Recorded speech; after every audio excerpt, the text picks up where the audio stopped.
If I can make someone feel the way they do when they're sitting on a mountain's edge looking at the sun setting, the feeling that we get,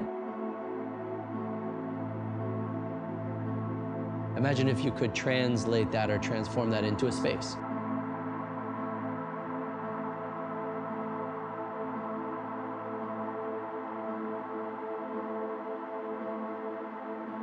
There is a long tradition of artists sitting in front of landscapes, painting those things.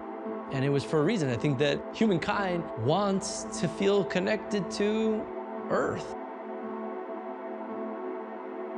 Why can't our interiors, our architectural space emulate that?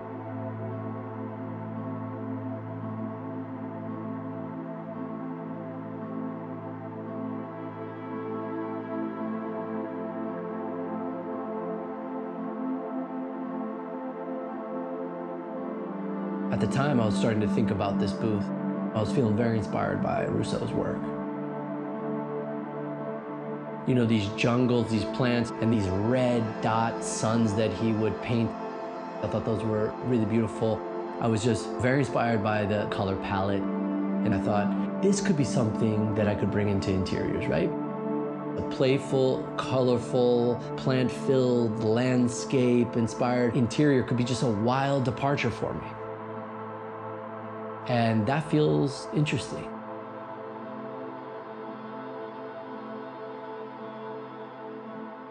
It starts with a drawing.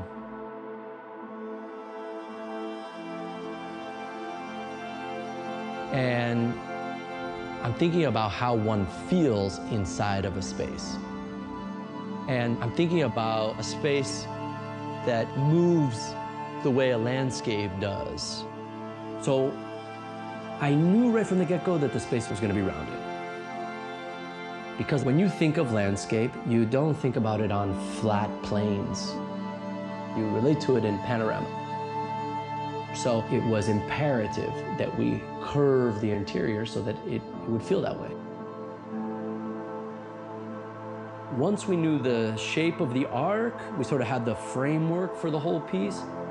We created the platforms so that you actually feel like you're climbing up through the terrain of that landscape. But that's when it starts to get tricky. The space has to deconstruct and then get assembled again on site. That's what created the necessity to engineer it in a way where everything could come apart. Also, everything on a radius that then has a platform in front of it that needs to meet up perfectly. And all of those things, if they don't start meeting up, by the time you get to your sofa, you have major problems. Just the sheer engineering involved to make sure that things stayed precise presented some of the biggest challenges that we faced with this piece.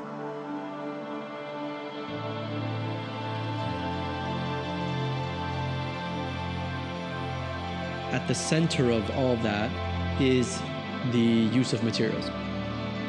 Materials that relate to nature. We're not dealing in wall coverings that are printed on paper. We're dealing with wall coverings that are quite literally made of earth.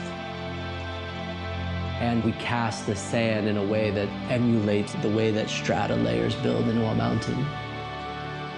So if you can connect your audience to the material, perhaps they will feel connected to nature in some way. It is tricky to bring together cashmere, coal, cement, plants, plaster, sand. I think the success of the piece comes in being able to smash all of those things together in harmony. It's a far-reaching piece, and I think having this point of departure with Rousseau allowed a lot of that to happen.